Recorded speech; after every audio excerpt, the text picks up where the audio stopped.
Assalamualaikum warahmatullahi wabarakatuh.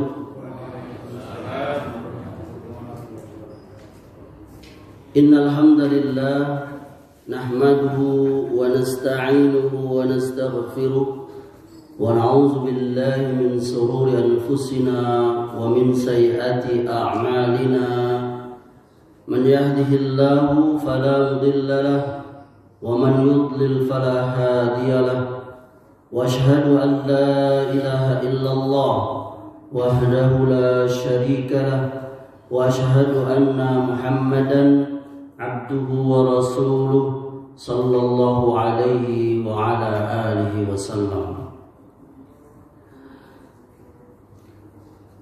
Ayahanda dan ibunda serta saudara dan saudariku, yakni pengurus serta jamaah Masjid Miftahul Jannah yang saya cintai dan saya muliakan, saya berdoa kepada Allah Subhanahu wa taala, semoga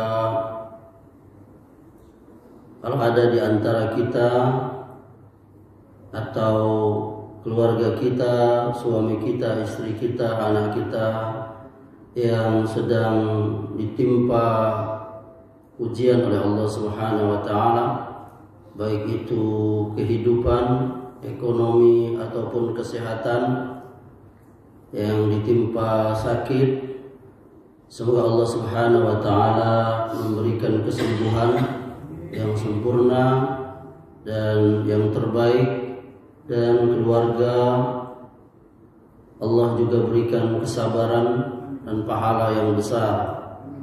Dan tidaklah pahala yang besar itu bagi orang-orang yang bersabar. Innallaha ma'as sabirin. Dan Allah Subhanahu wa taala memberitahu kepada kita bahwa kita minta tolong kepada Allah itu yakni dengan dua hal, yakni dengan salat dan sabar. Wasta'inu bis sabri was salah. Innallaha ma'as sabirin. Jadi enggak ada lain. Jika kita ditimpa musibah apa saja, maka seseorang harus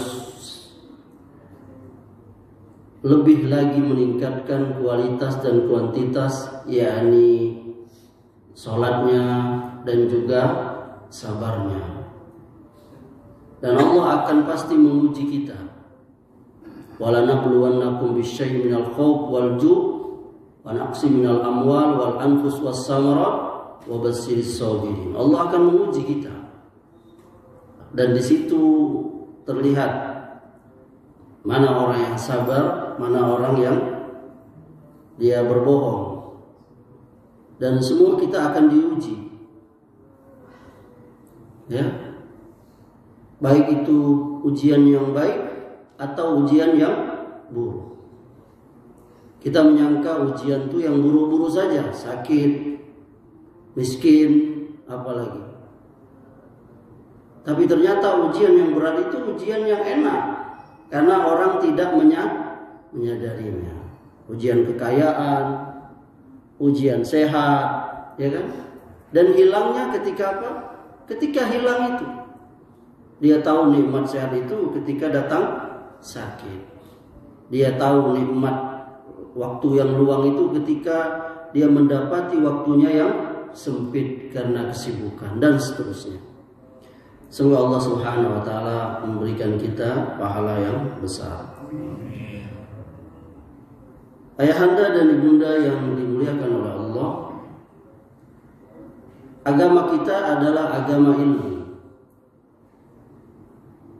Yakni segala sesuatu berdasarkan ilmu. Bahkan Al-Imam Bukhari di dalam kitab sahihnya itu, beliau ada memberikan satu subjudul, Al-ilmu qabla al-qaul wal amal.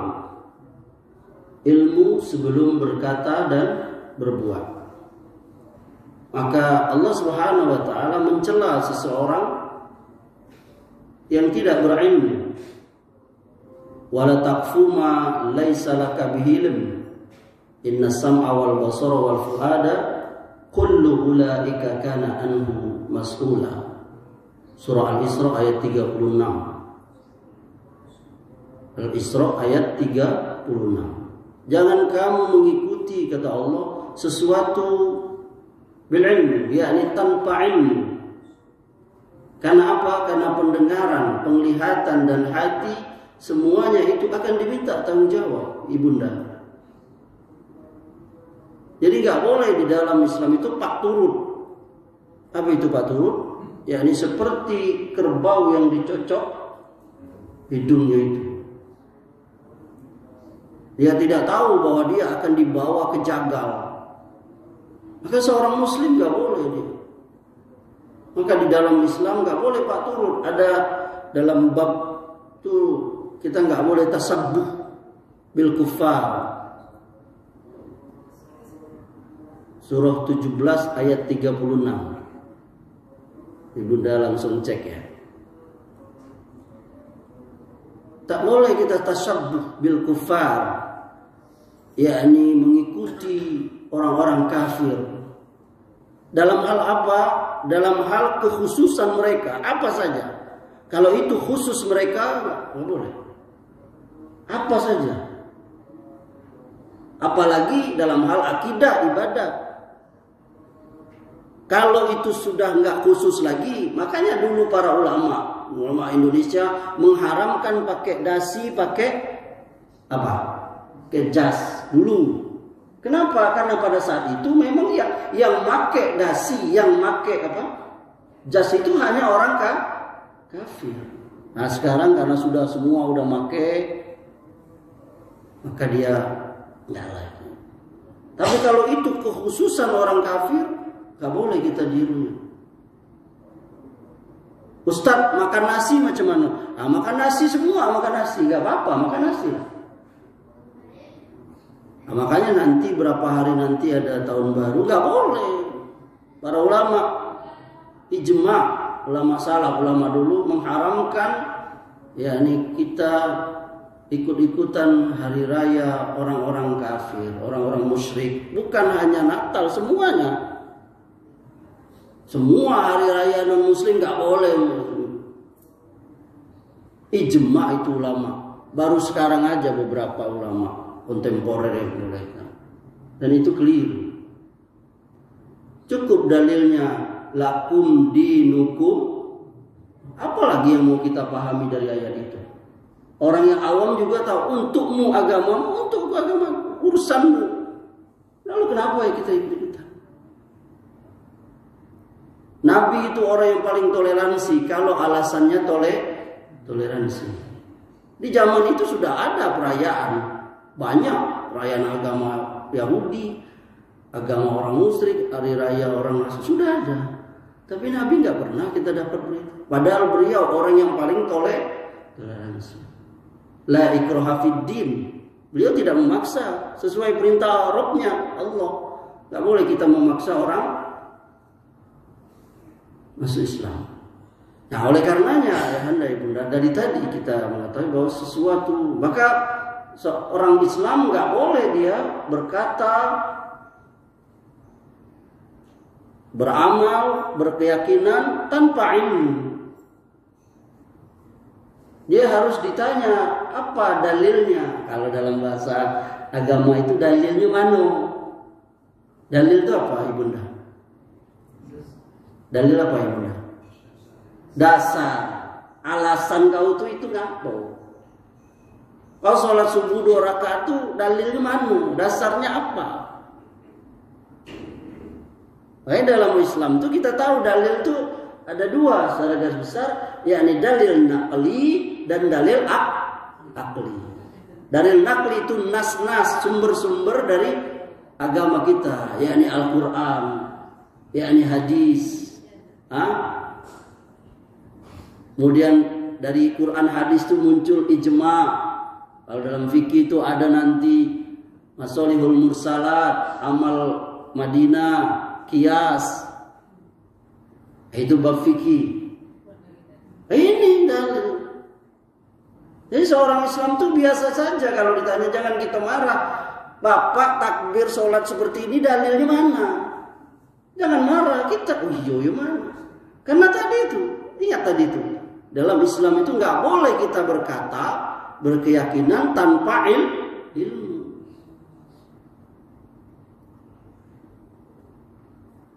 Jangan kamu lakukan sesuatu tanpa ilmu. Karena semua berdasarkan ilmu. Zaman kini aja buang air aja harus ada ilmunya. Kawan saya pernah nginap di rumah kawan saya yang satunya yang kaya. Kawan saya satunya miskin dari pelosok Sumatera Selatan tuh, galak mandi di sungai. Kawan saya yang satunya santren nih orang kaya. Kawan saya ini numpang aku nak ke WC, rumahnya mewah. Begitu dia masuk WC, keluar lagi dia ngapo? Dak nyuai kan. Rupanya dalam WC rumah itu tidak ada air, beda di rumahnya di dusun. Lalu kawan saya yang kaya tadi kasih tahu, aiko na tombol merah iko air pane. Kalau tombol kiri biru kok airnya sejuk. Nah, kombinasikanlah. Mana yang pas? Coba kalau dia tidak nanyo tadi itu. Diputarnya maksimal warna merah tadi.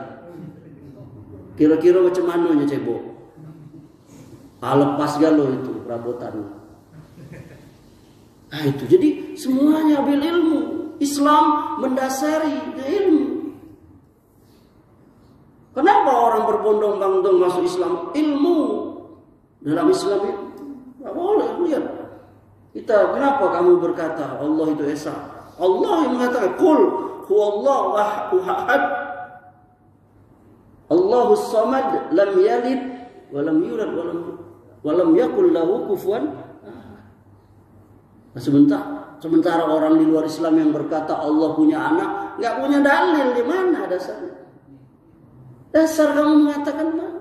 Kenapa? Karena dalil mereka sendiri, kitab mereka sendiri sudah tercampur, yakni dengan perkataan manusia. Penuh dengan kontradiksi. Ini kok beda ya? Itu orang ahli kristolog tuh tahu benar itu. Banyak carilah ya anda ibunda di YouTube. Jadi kita harus berilmu. Ustadz saya kola tua Ustadz. Enggak, ibunda harus berilmu.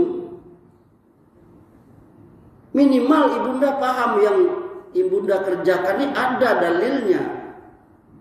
Walaupun ibunda cuma tahu dari ustaz.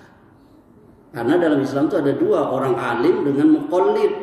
Yani orang yang paham dengan orang yang mengikuti orang yang paham tadi. Karena nggak semua orang bisa. Tugas orang awam mengikuti orang yang tahu, yang alim. Fas'alu ahla zikri in kuntum la ta'lamun. Bertanyalah kamu kepada ahlu zikri, yakni para ulama, kalau kamu tidak tahu. Jadi Islam itu mendasari semua dengan ilmu, dengan dalil, dengan hujjah. Itu ibunda. Oleh karenanya, tema kita pada pagi ini adalah cara berdalil yang salah dalam beragama. Jadi ada orang itu dalam beragama itu salah cara dia berdalil itu. Tadi kita sudah sebutkan cara berdalil yang benar itu dengan Al-Quran, Alkitab, dengan As-Sunnah yang sampai kepada kita hadis. Lalu dari dua itu muncul ijma', qiyas, dan seterusnya. Itu bisa dilihat nanti suatu saat kita bisa pelajari, atau bisa dilihat buku-buku fikih atau usul fikih. Apa itu Al-Quran, apa itu As-Sunnah, apa itu hadis, apa itu ijma', apa itu qiyas, apa itu masolihul mursalat, apa amal Madinah, dan seterusnya. Tapi ternyata yang kita bertanya keburukan, sebagaimana Mu'az bertanya dengan Nabi. Para sahabat bertanya soal kebaikan, Mu'az bertanya soal keburukan. Kenapa Mu'az bertanya soal keburukan? Supaya dia tidak mengerjakan keburukan itu. Nah, jadi ada orang yang berdalil itu salah. Yang pertama, dia berdalil dalam beragama itu ibunda dengan menuruti banyaknya orang yang melakukan. Perhatikan itu ibunda. Ngapa kau gawekan ini? Banyak aku gawe ke gawe kok. Ternyata itu salah. yakni orang yang melakukan sesuatu berdalil dengan satu itu keliru. Allah mengatakan, Ibunda coba lihat ya di surah Al-An'am ayat 116.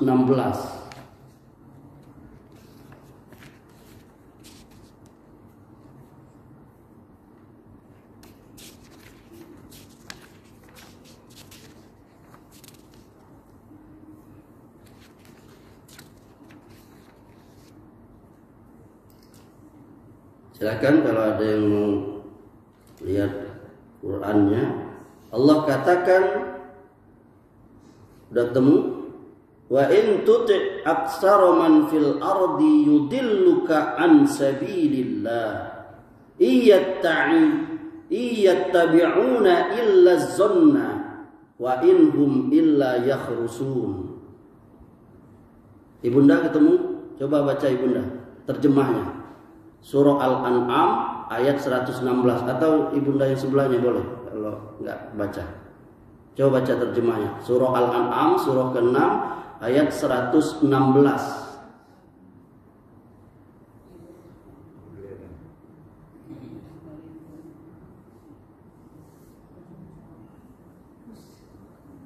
Baca terjemahnya. Dan sekalipun kami benar-benar menurunkan malaikat. Bukan, ayat 116. Surah Al-An'am surah ke-6 ayatnya 116. Wa in tuti' aksara man fil ardi yudilluka an sabilillah iyattabi'una illa az-zann wa inhum illa yakhrusun. Dan jika kamu mengikuti kebanyakan orang di bumi ini, niscaya mereka akan menyesatkanmu dari jalan Allah. Iya. Yang mereka ikuti hanya persangkaan belaka dan mereka hanyalah membuat kebohongan. Itu. Jadi kata Allah, kalau kamu mengikuti kebanyakan orang di muka bumi, maka kamu akan tersesat. Kenapa? Karena mereka itu hanya mengikuti prasangka. Yakni kebenaran itu nggak boleh diukur dari banyaknya orang yang melakukan.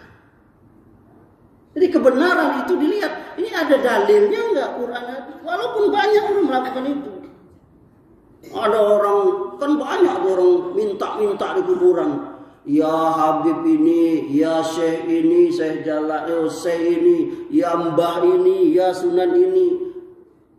Kalau yang gak wikirnya banyak, puluhan, ratusan, ribuan. Coba lihat di Indonesia, apalagi di Arab. Minta-minta di kubur, minta dengan benar-benar minta dengan penghuni kuburan itu. Banyak itu. Puluhan, ratusan, mungkin ribuan orang, mungkin jutaan orang. Yang pergi ke dukun, banyak gak? Banyak. Saya Amri pernah ya, yang tinggal di Taman Mini pintu 2 itu. Ya Allah, itu berderet paranormal itu, menerima konsultasi aura kasih, penyayang supaya disayang suami, supaya istri. Wow, jimat penglaris, jimat kaya. Saya bilang kalau benar-benar jimat kaya, ngapain miskin? Nyo sendiri miskinnya buka praktek, minta duit. Mana akal kita? Padahal Allah mengatakan, ya kan? Afala taqilun? Apa kamu enggak berpikir? Gitu pula. Dalam beragama tuh begitu, Ibunda. Kita sholat, kenapa kita sholat? Karena ngikut sunnah Nabi. Sallu kama ra'aitumuni usolli, kata Nabi. Kamu sholat itu melihat aku. Kita nggak pernah lihat Nabi. Kita tahu dari berita ya, ini hadis. Kalau ada orang sujud dengan menempelkan sikunya banyak, kita nggak boleh ikuti. Kenapa? Karena Nabi sujud tidak seperti itu. Kalau ada banyak orang yakni mendahului imam saat sholat jamaah, nggak boleh kita ikuti itu. Orang kafir lebih banyak dari orang Islam sekarang. Kalau kita mau orang kafir yang benar. Dari 7 miliar itu 8 miliar taruhlah. Yang muslim cuma 2 miliar, sisanya kafir musyrik di dunia ini kan. Lebih banyak orang yang awam dibanding orang berilmu. Mana lebih banyak? Banyak orang awam. Apa kita mau ikut orang awam itu? Ya minimal kita enggak orang awam, walaupun belum sampai kepada orang alim, tapi minimal kita penuntut ilmu. Ada orang yang enggak tahu dirinya enggak tahu, dia mencari tahu. Ada orang yang nggak tahu dirinya nggak tahu, dia nggak mau tahu. Ini yang parah itu. Sudahlah nggak tahu, dia tidak tahu, nggak mau cari tahu lagi. Ini parahnya. Yang beruntung tuh orang yang tahu dirinya nggak tahu, dia mencari tahu.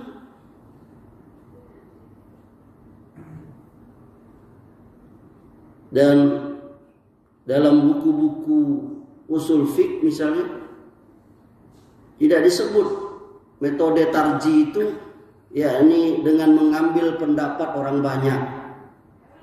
Nah, ayo jadi dengan begini kita putuskan cara takbir yang benar itu begini. Kenapa? Dalilnya karena banyak dilakukan oleh orang. Enggak ada itu.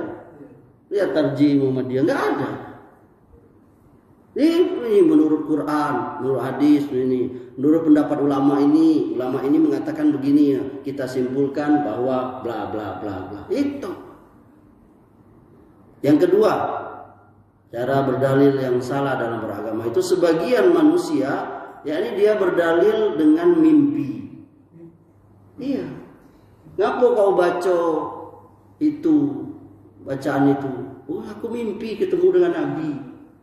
Nabi ngecek kau baca ini sekian kali. Iko bacaannya caranya seperti ini, kau baca ini. Ini salah ini. Mimpi di dalam Islam itu bukan dalil dalam beragama. Mimpi itu ada 3. Yang pertama, mimpi itu karena bawaan kita waktu kita nak tidur. Siang tadi ibunda nonton sinetron Korea, banyak terkenang ya kan. Akhirnya waktu malamnya mimpi ketemu dengan artis Korea. Iya bunda ya, namanya Kim Jong Un. Itu kan artis Korea kan, artis Korea Utara ya. Presiden maksudnya. Itu. Karena dia mimpi, bisa kebawa mimpi waktu itu. Sebelum tidur dia belagu ke lakinya. Waktu mimpi, mimpi nampar lakinya. Karena sebelum tadi belagu. Itu bawaan itu mimpi. Yang kedua, mimpi dari godaan setan. Nah, itu ada adabnya itu. Dalam sunnah Nabi kalau kita mimpi baik bagaimana, mimpi buruk gimana, itu nanti bab lain tuh, bab adab. Nanti ada, insyaallah. Ustaz di sini udah nyampaikan bagaimana adab-adab tidur, adab-adab mimpi baik, adab mimpi ibunda paham itu. Kalau belum Ustaz, nanti undang saja saya kalau pengajian ibu-ibu. Ada itu, yakni mimpi dari godaan syaitan. Ada orang mimpi ditumbur mobil apa segala macam ya. Yang ketiga, mimpi dari Allah. Dan kalau kita lihat dalam Al-Quran, banyak itu berbicara tentang mimpi ya. Nabi Yusuf juga pernah bermimpi. Dia melihat 7 ekor sapi, ya kan? Dan 7 ekor sapi dimakan. Ini sapi gemuk, sapi lurus itu. Nabi Ibrahim juga mimpi 3 hari berturut-turut. Yakni apa? Yakni suruh memotong anaknya, menyembelih anaknya. Dan banyak kisah lain tentang mimpi itu. Bahkan Nabi Yusuf itu beliau ahli tafsir mimpi ya kan. Waktu dia di penjara ya kan. Itu ibunda tahu kisah Nabi Yusuf itu. Boleh kita berdalil dengan mimpi kalau memang sudah ada dalilnya. Jadi mimpi itu, syukuran jazakallah. Mimpi itu hanya sebagai penguat. Misalnya ibunda mimpi ketemu dengan orang tua ibunda. Dalam mimpi itu ibunda misalnya namanya Hayati. Hayati, kata emaknya Hayati itu, kau rajin sholat duha ya nak? Boleh itu. Kenapa? Kenapa? Karena dalil sholat duha itu memang ada. Paham ibunda? Jadi boleh kita berdalil dengan mimpi kalau memang sudah ada dalilnya. Jadi mimpi itu hanya sebagai penguat. Kalau nggak ada, nggak boleh. Ada mimpi, apa ibu sholat subuh 4 rakaat? Saya mimpi ketemu dengan Nabi. Kecek Nabi, kau sholat subuh 4 rakaat. Itu tidak itu. Karena dalilnya nggak ada. Jadi dalil itu hanya penguat. Nah, jadi itu kesalahan ya. Membuat amalan atau ibadah baru dengan mimpi, atau menafsirkan Al-Quran dengan mimpi. Nggak boleh. Al-Quran itu ada ilmu tafsirnya. Ayat 1 ditafsir ayat lain, ayat ditafsir dengan sabda Nabi, dan seterusnya. Ada ilmu bahasa Arabnya. Nggak bisa tafsir lewat mimpi. Kalau mimpi siapa? Mimpi ayah anda? Atau mimpi saya yang banyak pikiran, ya kan? Atau mimpi si fulan yang lagi stres? Nggak bisa. Yang ketiga, berdalil dengan dia melakukan atau berkeyakinan karena itu dilakukan oleh nenek moyang. Coba ibunda buka lagi Qur'annya. Surah Al-A'raf ayat 170. Ada yang bisa baca terjemahnya enggak? Al-A'raf itu Al-Baqarah maksud saya. Al-Baqarah ayat 170. Maaf, Al-Baqarah. Surah kedua ayat 170.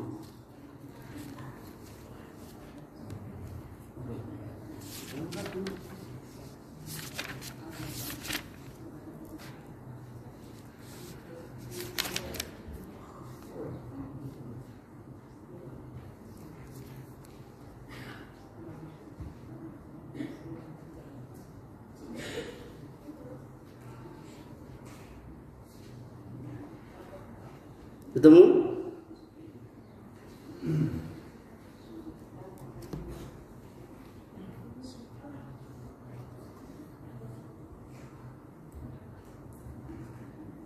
Ketemu ibunda?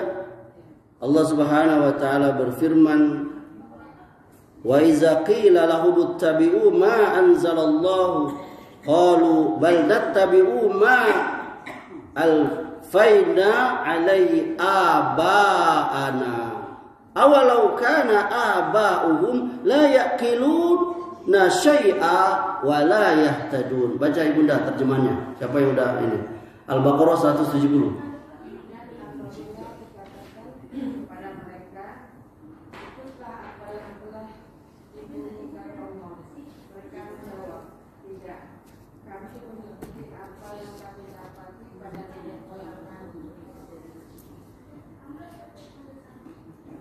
Apakah kamu akan mengikuti juga?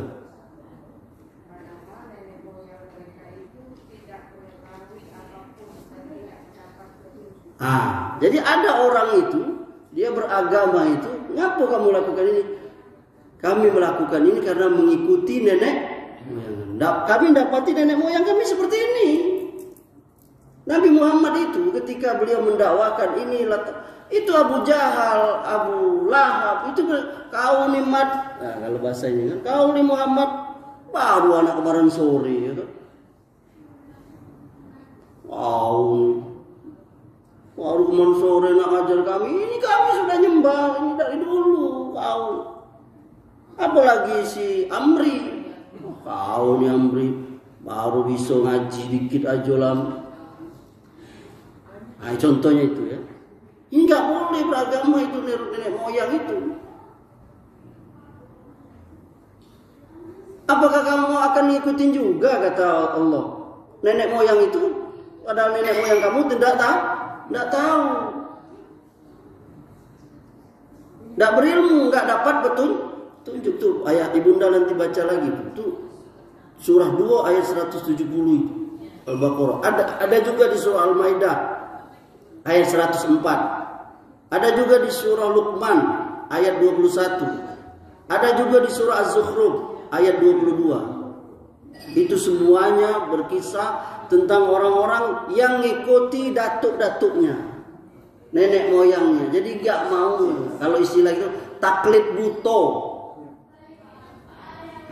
gak mau berubah. Ngapo kau azan dalam kubur nih, larang-larang dulu dalam azan kubur nih. Datuk kalau sudah dibati di azan nih di dalam kuburan nih. Ya, dah ada, Pak. Dalilnya azan itu panggilan sholat. Tidak semua sholat juga, cuma sholat 5 waktu dan sholat Jumat. Sholat hari raya aja dah ada azan, Pak. Ngapa Bapak azan di masjid mati? Kelak dia bangun.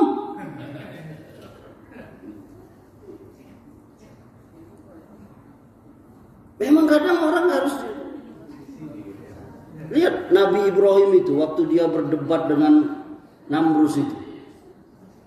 Dia kapain semua itu, taruh gantungnya kapak paling di paling besar itu. Kata, siapa ini? Bukan aku, kata Ibrahim. Ini apa? Patu yang gedang ini yang ini. Kata Namrus, gila kau nih, kalau bahasa kita ya. Kau nih gila kau nih, mana bisa dia tuh tidak bergerak. Kata Ibrahim, siapa yang paling gila lagi? Kau apa ambo? Kau ngajak orang nyembah dia, minta dengan dia. Padahal kecek kau dia tidak bisa berbuat. Untuk membela diri aja tidak bisa. Fabuhital lazi kafar, kata Allah. Terdiamlah orang kafir, ya ini Namrus. Tidak bisa dia. Begitu pula Nabi siapa? Tak ada, aku bisa menghidupkan. Tuhanku bisa menghidupkan, matikan, kata Ibrahim. Kata Namrus, aku juga bisa hidupkan, matikan. Panggilnya 2 orang. Yang satu dibunuhnya, yang satu tidak dibunuhnya. Aku bisa. Kata Ibrahim, Tuhanku itu bisa nerbitkan matahari di timur, tenggelam di barat. Sekarang kau terbitkan dia di barat, terdiam juga di pembitan. Jadi ada orang tua, ayahanda harus kita ajak dia ini. Memang manusia itu ada. Makanya dakwah itu ud'u ila sabili rabbika bil hikmah. Ada yang orang tuh diajak agama Allah itu dengan hikmah. Dia cukup dengan dicontoh. Dia cara sholat tuh cak itu. Ustaz ini begitu. Ada yang wal mau'izatin hasanah, dia harus diajarnya. Kalau tadi cukup dikasih contoh aja hikmah. Tadi harus diajarnya.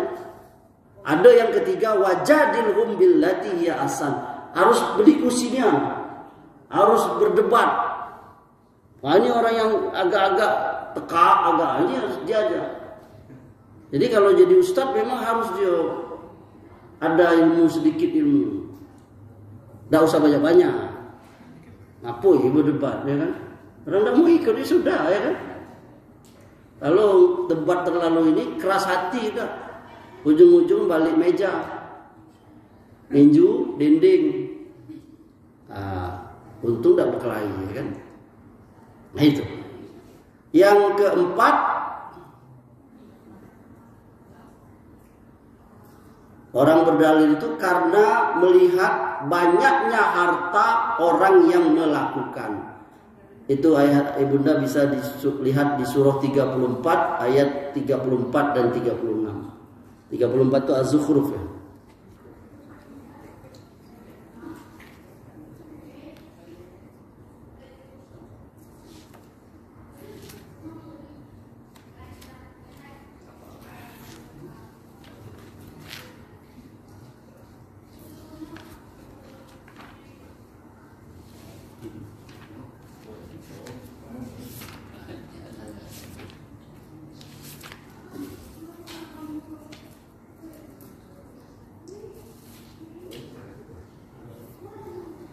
Saba ya. Saba ya. Surah 34 Saba ayat 34 dan 3 sampai 36. Coba baca terjemah ya Bunda. Ada yang ketemu enggak?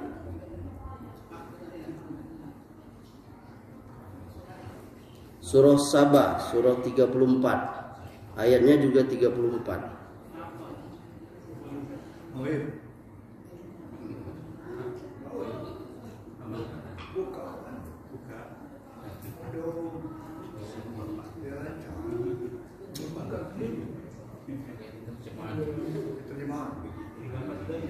Iya. 114 surat banyaknya.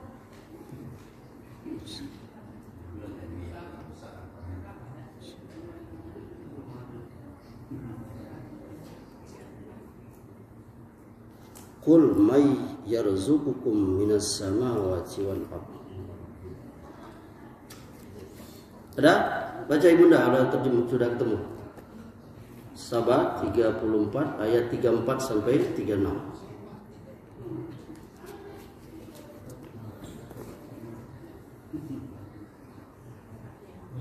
Jadi ada orang yang dia berdalil itu karena yang melakukan itu orang kaya, orang yang banyak hartanya, sehingga dia, itu kan dikerjakan oleh orang kaya itu, sehingga kami akan melakukannya. Coba, benar nggak? Hah? 34. Ya.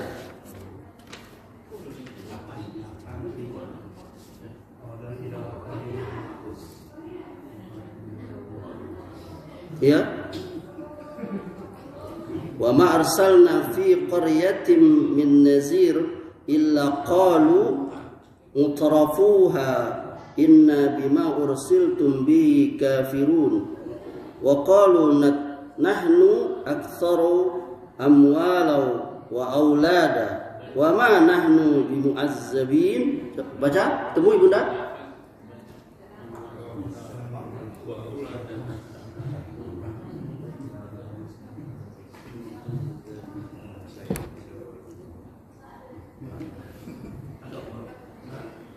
Jadi di ayat ini ketemu Ibunda? Saba surah 34 ayat 34 ayat surah ke-34 surah Saba ayatnya 34 juga sampai 36. Jadi ayat ini menegaskan bahwa ada orang itu yang dia berdalil melakukan sesuatu karena orang kaya melakukan itu, orang yang banyak harta, sehingga dia mengukur kebenaran itu karena dilakukan oleh orang. Lihat orang itu berhasil, dia kaya, coba kita, maka kebenaran bukan diukur dari situ, ya. Yang kelima, ada orang yang berdalil itu keliru melihat suksesnya, yakni berhasilnya seseorang itu. Jadi diukurnya benarlah itu. Misalnya apa itu? Ada orang masuk Islam gara-gara didakwahi dalam diskotik, joget, ada diskotik. Wah, berarti benar ini. Ya, ini joget di diskotik ini. Hah? Enggak, Islam bukan melihat itu. Yang penting dapat duit. Padahal caranya mencuri. Islam itu tidak dinilai dari hasilnya, tapi prosesnya itu. Maka nggak bisa kita mengukur dalil kebenaran itu dari suksesnya itu, berhasil dia dakwah itu, gara dakwahnya di mana, di diskotik dan seterusnya. Yang keenam, cara beragama yang salah itu berdalil Bunda, yakni sebagian orang itu tetap mengikuti ulama padahal ulama itu salah. Ini nggak boleh. Ini namanya taklid buta, nggak boleh. Kenapa? Karena ulama itu nggak maksum dalam menyampaikan agama. Yang menyampaikan agama itu maksum hanya Rasulullah. Ulama bisa keliru tanpa kita merendahkan ulama. Kalau kita bicara keskilapan ulama banyak, bahkan ulama di kalangan sahabat. Itu Ibnu Abbas, sahabat Ibnu Abbas itu beliau membolehkan dalam riwayat itu bolehkan nikah mut'ah. Karena beliau belum tahu ya ini ada hadis larang oleh. Beda dengan kita sekarang. Orang dulu tuh ngumpulin hadis tuh belum bisa ya Anda. Dan hadis tuh dikumpul di zaman abad kedua yakni Bukhari apa. Jadi ada sahabat tuh yang dia belum tahu bahwa ini sudah dilarang oleh Nabi. Kenapa? Karena berita belum sampai ke dia. Beda dengan ulama sekarang. Ulama sekarang tuh mereka lebih mudah. Yakni kitab hadis itu sudah terkumpul. Kutubus Sittah, Bukhari, Muslim, Abu Dawud, Nasai. Jadi tinggal gampang. Apalagi ustadz zaman sekarang tinggal buka Maktabah Samilah misalnya. Dia klik ini hadis sahih atau enggak. Mudah nih. Beda dengan orang dulu. Jadi bisa keliru zaman dulu. Kita nggak merendahkan, maka nggak boleh. Mengikuti kalau ulama itu sudah tahu kita salah, yang kita ikuti itu bukan ulama tapi dalil. Yang ketujuh berdalil dengan akal semata. Ini lebih parah lagi. Akal siapa yang mau kita ikuti? Akal Amri, akal orang idiot, akalnya almarhum Pak Habibie. Karena akal manusia itu berbeda. Ada yang akalnya pendek, ada yang cerdas, belum ngomong beda lah tahu. Ini orang ini tahu deh. Dia punya ilmu psikologi. Ini orang ini dari lihat pakaiannya apa ini. Dia punya ilmu situ. Apalagi sudah ngomong orang beda orang ngomong pelan dengan orang tutut. Jadi akal siapa yang nggak boleh agama berdasarkan akal semata ibu. Akal itu dia mengikuti dalil yakni dalil nakli Quran dan hadis. Bukan dijadikan alat ukur kebenaran itu. Yang kedelapan ada orang yang berdalil dengan hadis doif. Lah dikasih tahu dia itu hadisnya doif. Doif hadis ini gak boleh. Kalau hadis doif itu bukan hadis dari Nabi berarti. Apalagi palsu. Kalaupun ada dalam ilmu hadis itu yang boleh itu ya dia dalam fadhil amal yakni untuk membangkitkan orang gemar beramal. Itu pun dilihat lagi doibnya itu nggak terlalu kan, doib itu bertingkat. Ada yang doibnya sedang, ada yang ringan, ada yang doib nian, nggak boleh. Kemudian ada lagi dalil yang menguatnya, dalil lain. Lalu nggak boleh diyakini ini dari Nabi dan nggak boleh disebarkan dan nggak boleh lafaznya itu pakai lafaz pasti. Ya pakai dikatakan gitu. Nggak boleh langsung Nabi berkata, enggak. Nah, itu berarti sulit ini kecuali hanya orang ahli hadis. Kita awam nih, enggak. Emang kita tahu gimana ini? Dari mana kita tahu? Makanya itu. Nah, yang kesembilan orang berdalil itu karena yang menyampaikan itu dianggapnya wali. Ini. Jadi dia meyakini tidak pernah salah. Saya pernah baca kitab tuh, ada ustadz di daerah Jawa Timur dulu, dia pernah lihat di satu daerah, kalau saya sebut namanya, itu ada orang dianggap wali. Dia ibu-ibu mau berobat dengan wali itu, masuk ke ruangan, gak lama keluarlah orang dari ruangan lain tuh, dia telanjang tanpa selai benang pun, gemuk dan dia merokok, lalu rokok tanpa selai benang pun. Saya kalau yang udah mau saya lihatin kitab. Dia masuk ke ruangan itu lalu dia buang, lalu ibu-ibu dengan anaknya berebut puntung rokoknya itu. Dan itu banyak yakni orang yang dianggap sakti, wali, padahal cara hidupnya jalan. Bagaimana masa wali ngingatin aurat?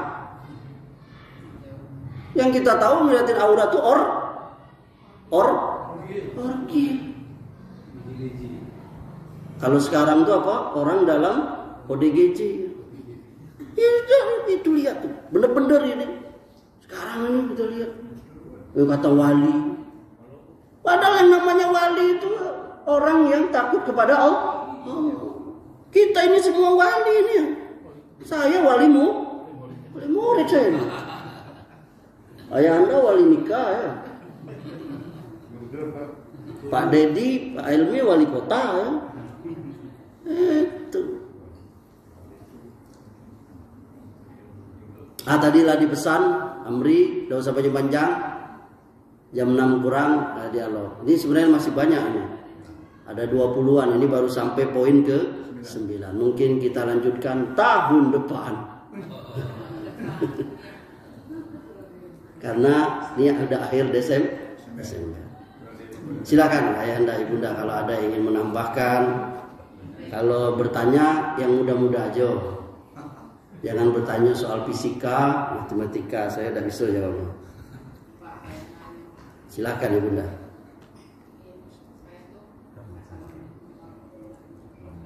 Waalaikumsalam warahmatullahi wabarakatuh.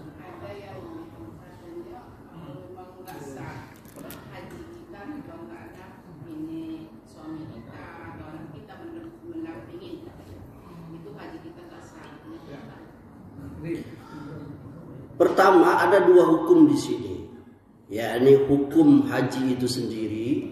Yang kedua, hukum safar. Hukum haji yang menyebabkan haji tidak sah itu, Anda yang tahu ya. Rukun hajinya, wajib hajinya itu. Kalau misalnya dia sengaja nggak wukuf atau apa, itu ada ini sendiri kan, bisa nggak sah apa segala macam, ya kan? Nah, itu bab haji. Adapun safar, memang ulama berbeda. Hukum safar itu ibunda, bukan safar haji saja. Ya, ini ada hadis Nabi melarang seseorang perempuan itu dia bersafar. Tahu safar ya? Safar itu bepergian. Itu khilaf lagi ulama berapa jaraknya apa, itu bab lain lah, nanti bab fikih itu. Tapi yang jelas ulama berbeda. Ya, ini hukum safarnya wanita tanpa mahram. Mahram itu ya ini orang yang nggak boleh dinikahi sama dia. Mahram yang pertama suami, yang kedua bapaknya, dulurnya kan, lalu anaknya, ponakannya dan seterusnya. Sudah tahu kita itu.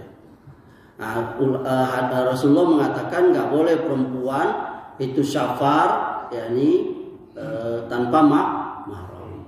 Ada ulama yang secara terlek memahami seperti itu, yang memang nggak boleh, dan itu banyak. Tapi sebagian ulama seperti Syekhul Islam Ibnu Taimiyah, beliau mengatakan Nabi mengatakan seperti itu ada sebabnya, ada latar belakangnya. Yakni hadis itu ada apa namanya istilah itu?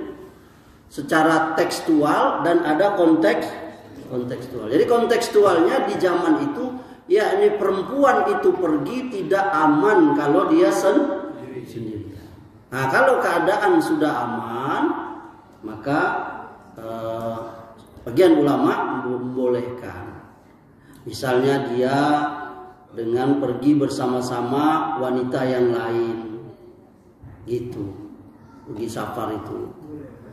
Ya, lalu keamanan terjaga, tahu yang negara yang akan dikunjungi itu aman.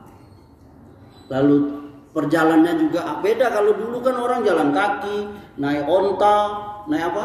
Kudo. Kalau sekarang kan sudah naik pesawat. Itu lebih ini lagi. Dan sekarang orang bisa mantau lewat HP. Apa kabar Ma? Udah sampai di Madinah, sampai di Mekah gitu, Bunda.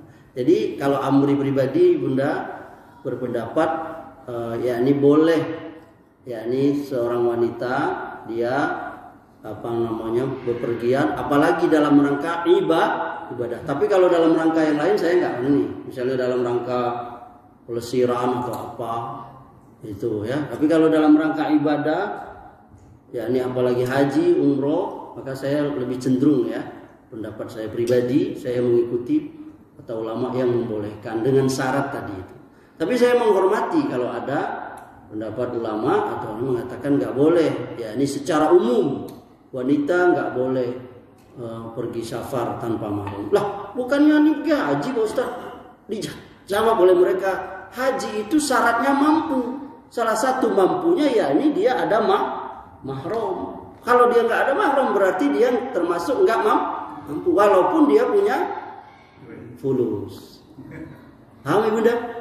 Nah, jadi Amri pribadi kayaknya mengikuti ulama yang membolehkan dengan syarat-syarat ini. Memang dia untuk ibadah, aman, dan dia yakin bisa mengurus dirinya sendiri, ya kan?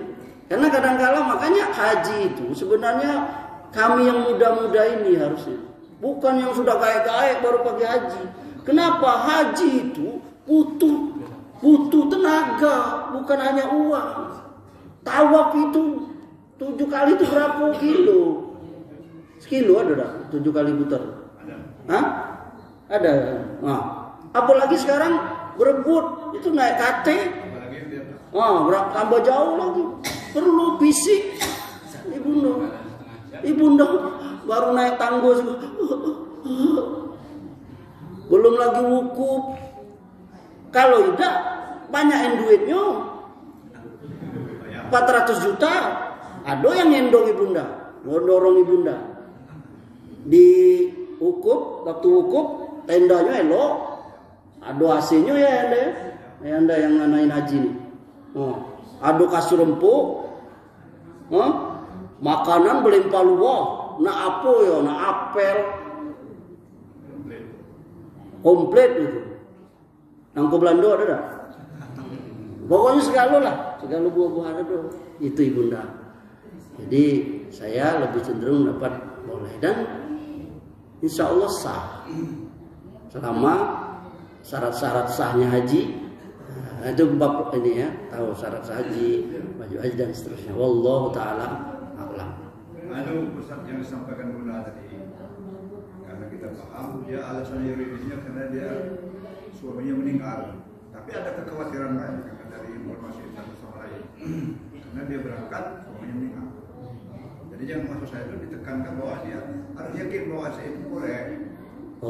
Oh dia tambah takut gara-gara ya karena dia berwasiat dari istrinya meninggal, suaminya meninggal di sana. Oh dia pergi haji gak ini? Ya dia berhaji, Ibu tadi yang bertanya tadi. Sama?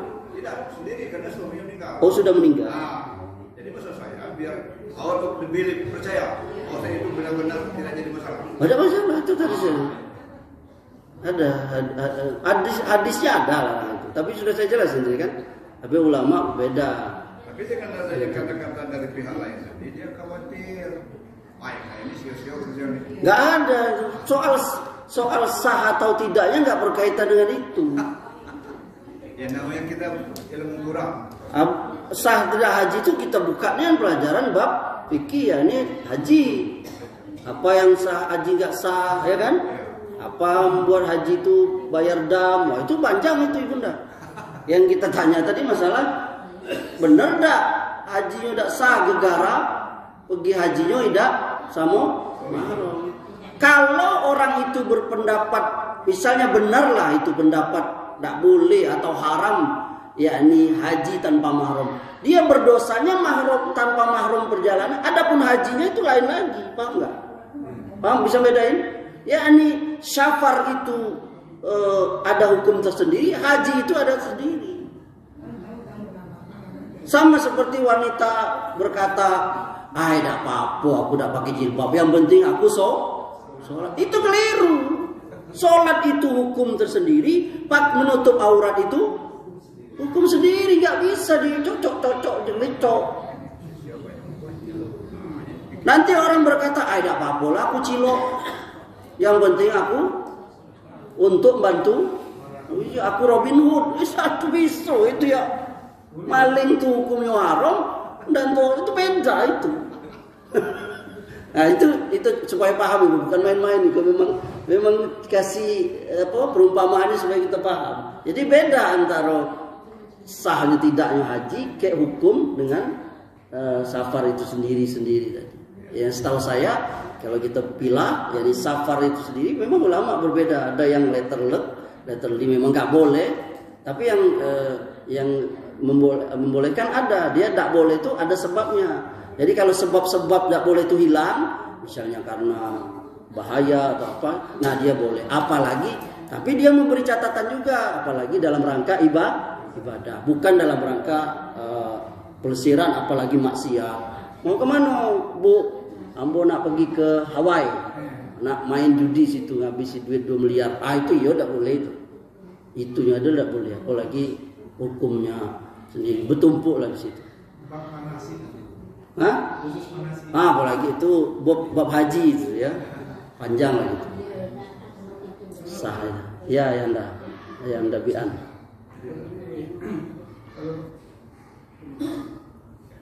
Anak-anak laki-laki itu nggak boleh mencebok ibunya kami, makanya itu aurat. Maka akhirnya suaminya sendiri. Ada dua pertanyaan. Yang kedua, apakah kita harus menyebutkan untuk orang tua wakaf atau sedekah ini orang tua saya, ini untuk saya, apa harus disebutkan? Bagus pertanyaannya. Pertama, masalah menyeboi orang tua perempuan bagi anak laki-laki.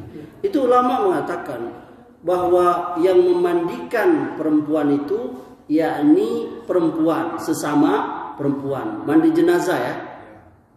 Boleh laki-laki yakni suaminya. Sebaliknya juga suaminya kalau meninggal yang mau memandikan itu sesama laki-laki. Boleh kalau perempuan yakni istrinya. Nah, itu hukum jenazah ya Anda ya. Nah, bagaimana dia masih hidup? Dia sakit, dia harus cebokin atau apa? Nah, kalau masih ada suaminya sehat, suaminya sebaiknya. Tapi kalau memang tidak sama sekali, anaknya cuman seorang tula, ya anaknya. Sungguh pun anaknya berusaha dia dengan lebih hati-hati. Paham lah, nggak usah saya jelasinnya. Jadi hukum dalam Islam tuh nggak kaku, tidak lihat, karena ada hukum darurat di situ. Iya, siapa lagi kalau ada? Atau dia kalau dia banyak harta, dia gaji orang. Nah, carinya bukan baby. Kalau orang itu bayi, kalau orang tua apa ya? Bahasa Inggrisnya orang tua apa? Pokoknya ortu sister lah. Ortu sisternya itu. Jadi kalau dia karena dia laki-laki, dia jadi pas mandikannya aja, pas ngangkatnya dia. Nah gitu. Tapi kalau nggak ada dia miskin, nggak ada lagi. Atau kalau dia punya istri, makanya baik-baik sama istri itu. Jangan jahat sama istri. Kalau ibu kita, istri kita, suami aku baiknya, aku ngurus maknya. Ibunda juga gitu, urus bertua tuh, sayang tambah suami ibunda. Ikulah tua-tua kalau dah. Ayo muda-muda. Ayo ibunda juga baik-baik dengan menantu. Nanti kalau ibunda tua, mantu bisa ngurusnya. Jangan galak-galak sama mantu, dia jahat. Ya Anda ya. Jadi hukum asalnya nggak boleh, tapi boleh kalau darurat. Daknya lagi, laju bau setetanggo bau pesing galuh lah. Itu yang kedua. Wakaf apa untuk orang tua, apa mesti disebutkan niat? Enggak, cukup Allah yang tahu. Yang tahu kepentingan menyebutkan atau tidak itu lihat kepentingannya. Kalau misalnya pengurus masjid dia butuh, atau ini apa nih Pak dari untuk ibu saya, enggak apa-apa. Kalau sebab, tapi kita tahu kondisi kita kan. Kalau dengan disebut itu kita jadi riak, ya enggak usah disebut. Beda-beda orang kan. Kalau kita tidak ada riak, kita menyebut ya tidak masalah, sebut saja. Tapi secara hukum fikihnya tidak ada. Harusan lebih bilang kalau kamu sebut nian dari enggak. Gini ibunda ya, ibunda di dalam Islam itu ada ayat, nanti ibunda buka ya. Di surah An-Najm, surah 53 ayat 39, kata Allah, wa allaisa lil insani illa ma sa'. Seorang manusia itu akan memperoleh apa yang dia lakukan, apa yang dia perbuat, apa yang dia amalkan. Dan kata Nabi, sebaik-baik usaha, yakni sebaik-baik amal itu anak. Jadi amal apa saja ayahanda, ibunda yang dilakukan anak mengalir kepada orang tuanya. Nih saya ambil ulang ini. Ibunda duduk di sini, ayahanda duduk di sini. Ayahanda, ibunda ini yang sudah berkubur di tanah orang tua dapat pahala. Dalilnya itu tadi. Wa allaisa lil insani illa ma sa'. Catat ibunda. Surah An-Najm, surah ke-53 ayat 39. Seseorang itu kata Allah, manusia itu memperoleh balasan dari apa saja yang dia usahakan. Dan kata Nabi, anak itu sebaik-baik usaha. Jadi walaupun anaknya ini kita sebagai anak tidak niat untuk orang tua kita, dapat orang tua kita. Nuntut ilmu, sholat, apa? Syaratnya apa? Syaratnya orang tuanya menginginkan anaknya jadi anak yang soleh. Dapat dianya. Yakni dia berusaha, Nabi katakan perintahkan anakmu sholat usia 7 tahun. Pukul dia dengan pukul yang mendidik usia 10 tahun. Jadi anaknya disuruh sholat. Sholat, bangun. Diusap air kalau ini. Dipukulnya dengan pukulan yang gak membekas, mendidik dia kalau dia gak sholat. Marah dia, tidak dikasih uang jajan. Itu pahala besar ibunda menanti. Makanya orang tua dulu tuh memperbanyak anaknya. Kenapa? Kenapa ayahnya? Betul. Ya sekarang anak tunggu belum selesai. Apa? Itu makin banyak anak maksudnya makin banyak pahalanya. Itu. Nah itu tunggu dulu. Paham? Tunggu ya. Jadi orang tua memperoleh pahala apa saja kebaikan dilakukan. Ngalir sampai ada hadisnya. Oh ini asik nih kalau bab khusus ya. Ada hadis ibunda. Ada orang tua di akhirat itu surganya naik. Jadi surga itu kan bertingkat-tingkat. Dia terkejut. Anak kok bisa naik? Aku di surga nih dari harusnya level. Kalau bicara ini harusnya level ini kok jadi naik. Premium misalnya. Kalau rupanya kata Allah, kau bisa naik ini gara-gara istighfar. Yakni permohonan ampun dan amal soleh yang anak kau lakukan. Iza matal insan in qata amalu illa min salas. Apabila anak itu orang itu mati, putus amalnya kecuali 3, salah satu waladun soli yad'ulahu, yakni anak yang soleh yang mendoakan. Amal apa saja itu dalilnya. Sebaliknya kalau orang tua ngajari keburukan ya gitu juga. Itu jawabannya tadi. Kalau orang tuanya ngajari judi online, ngalir pahalanya ke orang tuanya. Sebagaimana dosa membunuh itu siapa anaknya Nabi Adam? Kabil, dapat pahala dia. Dapat dosa. Setiap ada orang yang bunuh, Kabil dapat. Kenapa? Karena dia promotornya. Dia yang pertama kali. Itu ayahanda. Jadi ayahanda amal apa saja diniatin apa tidak diniatin, ayah dapat. Sama seperti ibunda nanam pohon, ayahanda nanam pohon. Apa saja yang dimakan oleh hewan dari pohon yang ayahanda tanam, baiknya minta atau cilok, ayahanda dapat pahala. Ngalir. Makanya kalau bicara penghijauan, Islam dulu ngomong penghijauan. Ibunda yang nanam pohon bunga, itu yang sari pati yang disentut oleh kumbang kupu-kupu itu, ibunda dapat pahala. Jadi ayahanda gak usah marah rambutan dicilok orang. Ayahanda dapat pahala. Itu kata Nabi, walaupun dia dapati dengan cara tidak halal. Yang kedua ayahanda, tadi secara umum ya, ada amal-amal khusus yang dilakukan oleh anak. Pernah ada datang sahabat ke Nabi, ya Rasulullah, emakku tuh dulu punya niat sedekah wakaf sebelum sampai dia keburu mati meninggal. Boleh dah aku berwakaf sedekah apalah namanya atas nama dia. Kata Nabi boleh. Mak kau dapat pahala, kau dapat pahala.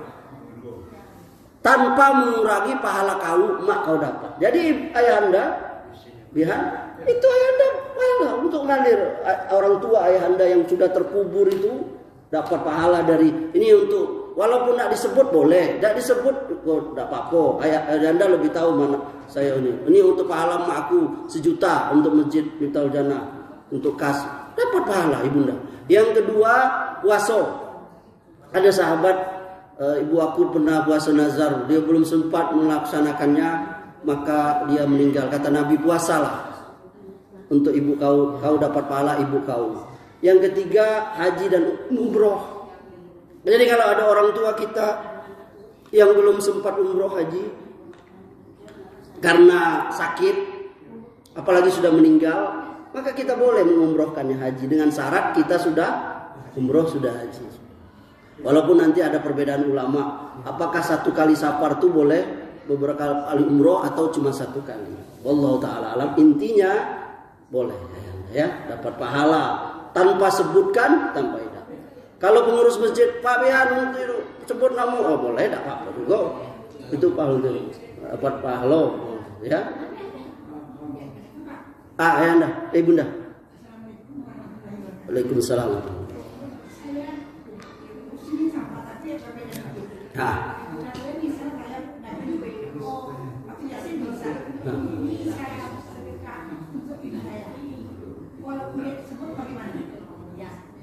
Nah, ini pertanyaan yang bagus.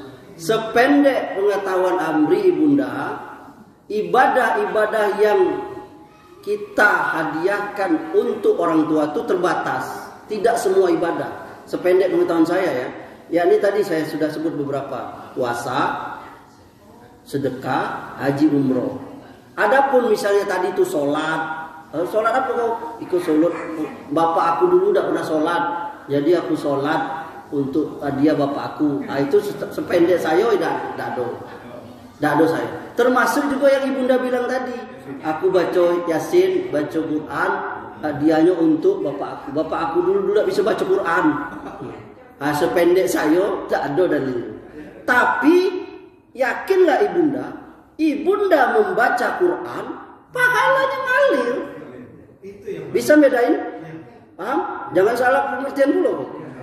2 tadi itu. Yang pertama kita secara umum dapat orang tua. Yang kedua secara khusus, ibadah khusus. Paham ya? Ibadah khusus itu terbatas. Kalau dibuka lah orang sholat apa untuk ini. Kalau azan, apa kok azan? Azan untuk bapakku. Masuk kalau lagi, nah itu makanya itu paham maksud saya. Nah jadi sependek pengetahuan Amri yang saya sebut tadi itu terbatas, yakni hanya sedekah dan semacamnya itu, wakaf, infak apa. Yang kedua apa tadi? Puasa. Itu pun puasa bukan puasa wajib kata ulama, yakni puasa nazar. Nah puasa nazar bukan puasa Ramadan. Bapak aku tidak pernah puasa Ramadan. Jadi ampun nak niat puasa Ramadan dado itu. Yang ketiga haji atau umroh. Nah selain itu wallahu alam saya sependek saya tidak ada dalil. Termasuk ibu tanya tadi, yakni baca Quran, apalagi sholat, apalagi azan, apalagi wallahu taala alam. Semoga paham ibunda. Jadi nggak usah kita niat-niat sengaja untuk enggak. Amal apa saja yang kita lakukan dapat orang tua kita. Dalilnya catat itu. An-Najm surah 53 ayat 39. Nanti di rumah dibuka. Hadisnya nanti saya kirim kalau ini ke ini kalau memang butuhnya. Bagaimana orang tua dapat dari apa yang dilakukan anaknya. Itu makanya berlomba-lomba kita banyak anak, berlomba-lomba menjadikan anak yang soleh. Cukup? Cukup? Nah, barangkali ini yang bisa kita sampaikan, semoga bermanfaat. Semoga Allah Subhanahu wa taala karuniakan kepada kita anak-anak yang soleh dan soleha, yang nanti memberikan pahala kepada kita walaupun jasad kita sudah terkubur di dalam tanah menjadi bersatu dengan tanah. Amin ya rabbal alamin. Subhanakallahumma wa bihamdika asyhadu an la ilaha illa anta astaghfiruka wa atubu ilaik. Assalamualaikum warahmatullahi wabarakatuh.